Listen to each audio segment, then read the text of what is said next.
Hello everyone, welcome back to our basic Excel course. Today we're going to explore a very useful feature, how to hide and unhide worksheets in Excel. When working with large workbooks, you might want to hide certain worksheets temporarily to keep your workspace clean and organized. This helps you focus on the data you need without distractions. Worksheets are located as tabs at the bottom of your Excel window. For example, you might have tabs named Sheet 1, Sheet 2, and so on. If you want to hide a specific sheet, say Sheet 2, simply right-click on the tab of that sheet and select Hide. Just like that, the sheet disappears from view, but is still saved in your workbook.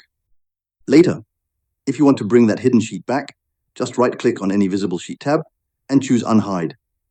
A dialog box will appear showing all the hidden sheets. Select the sheet you want to reveal, such as Sheet 2, and click OK. Your worksheet will now be visible again, ready for you to work on. Hiding and unhiding sheets is a great way to keep your workbook tidy, especially when sharing files or presenting data to others. Thanks so much for watching. Be sure to subscribe and stay tuned for more easy-to-follow Excel tips in this basic course. See you in the next video.